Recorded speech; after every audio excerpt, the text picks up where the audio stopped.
मिले हैं, इसलिए वापस जाने के लिए आप तैयार बैठे हैं। लेकिन हमें ऐसे तैयार भगवत धाम वापस जाने के लिए तैयार रहना है, उसके लिए हमें प्रयास करना पड़ेगा। उसके लिए हमने बताया कि संसार में हम कहाँ फंस जाते हैं, विशेष रूप से चकाचौंध में, लोग लालच में फंस जाते हैं। जो 4 प्रकार के पुरुषार्थ होते हैं, कामी बनना, अर्थी बनना, धार्मिक बनना और मोक्ष की इच्छा रखना। लेकिन इन सब में मैं ही अपने आप को केंद्रित करके जीवन जीता हूँ, इसलिए मैं होने के कारण ये सब स्वार्थ युक्त क्रियाएं हैं, ये भक्ति नहीं है। भक्ति तो कृष्ण की प्रसन्नता के लिए होती है, जो कृष्ण की सुख के लिए कार्य किया जाए वो भक्ति है, जिसमें मैं से हम ऊपर उठ जाते हैं। जो चैतन्य अवतार में भगवान श्री कृष्ण ने हमें अत्यधिक कृपा करते सिखाया। गीता में भी भगवान ने कहा सर्वधर्मान परित्यज्य, मेरी शरण में आ जाओ, मैं तुम्हें सभी पापों से। लेकिन ये भक्ति अत्यंत दुर्लभ है। हम 4 पुरुषार्थ में ही फंस जाते हैं, लोग मोक्ष तक ही नहीं पहुंच पाते। लेकिन रामायण आदि में भगवान ने इसको स्पष्ट बताया है, हमें पहुंचने का अवश्य प्रयास करना चाहिए। भक्ति अनुपम सुखदायिनी है, इससे बड़ा सुख का और कोई सोर्स नहीं।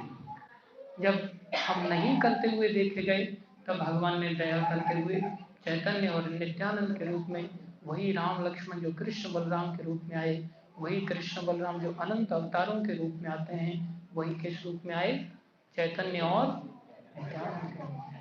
उन्होंने खुद भक्ति किया, अपना ही भक्ति किया, इतना आनंद आया, उस भक्ति में आकर के उन्होंने इस हरे कृष्ण आंदोलन को खोल दिया और नित्यानंद प्रभु के माध्यम से जगह जगह दुकानें खुलवाई। और नित्यानंद प्रभु की परंपरा में प्रभुपाद जी के माध्यम से इस प्रकार से सारे संसार में इस्कॉन इन दुकानों को खोल करके सबको नाम दान करके अपने घरों में ये किन प्रकार इनको इस नाम का आश्रय लेता है, तो निश्चित रूप से उस आनंद की प्राप्ति करता है जो ब्रह्मा और शिव आदि के लिए भी दुर्लभ है। इसलिए हमें सबको चैतन्य महाप्रभु के इस आंदोलन में जुड़ना चाहिए, जो आगे चल करके इस्कॉन के नाम से जाना जाता है, अंतर्राष्ट्रीय कृष्ण भावनामृत नाम से जाना जाता है। लेकिन हम अलग अलग पार्टियों में जुड़ते हैं, कोई कांग्रेस पार्टी में जुड़ता है, तो कोई बीजेपी पार्टी में जुड़ता है, कोई कहीं जुड़ता है, ठीक है।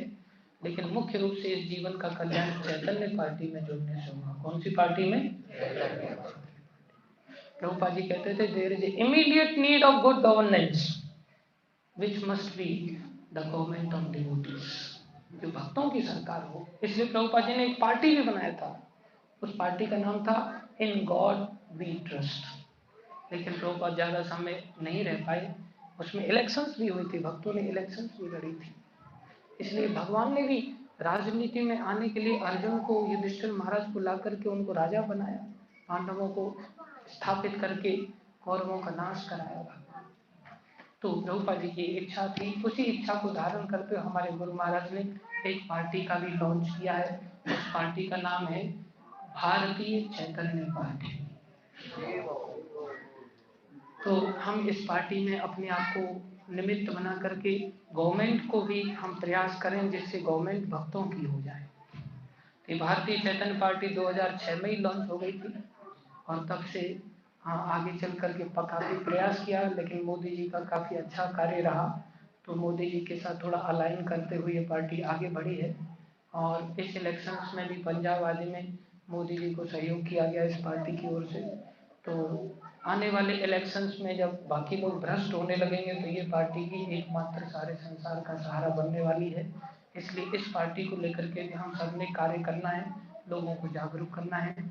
उसके लिए हमारे बीच में डॉक्टर बहरे जी हैं, और इनको इस पार्टी के जो प्रभारी हैं आपके महाराष्ट्र के, ये डॉक्टर राजा राम जी हैं, जो आपके महाराष्ट्र के ही जलगांव डिस्ट्रिक्ट में एक जगह है, वहाँ के निवासी हैं।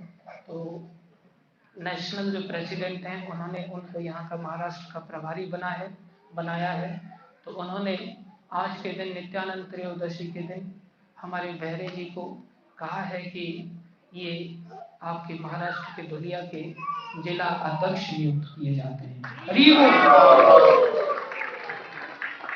तो आप सभी बहरे जी का सहयोग करेंगे, बहरे जी भी इस पार्टी के माध्यम से लोगों को चैतन्यमय करेंगे, जिससे लोग चैतन्य महाप्रभु की ओर आगे बढ़ते हुए अपने अंदर चेतना को जागृत करेंगे और सोई हुई चेतना फिर से भक्ति युक्त हो जाए और सबका कल्याण हो।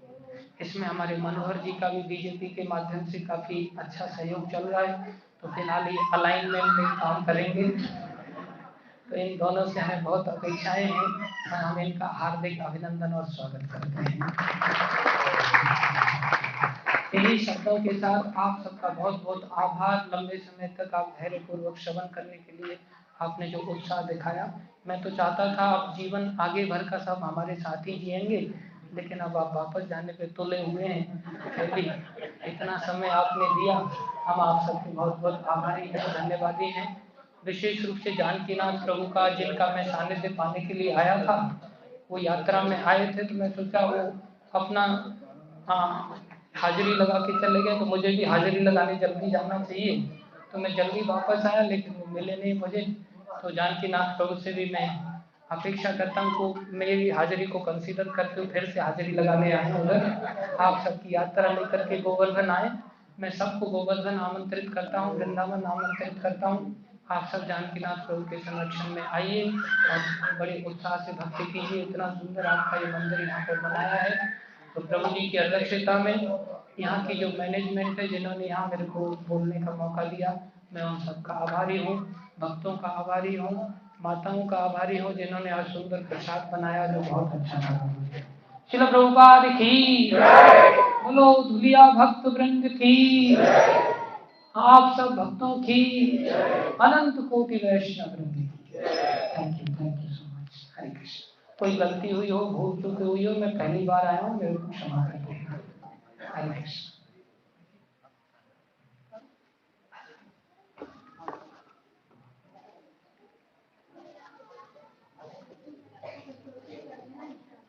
हरे कृष्ण। कार्यक्रम सगळ्यांना आवडलाच असेल।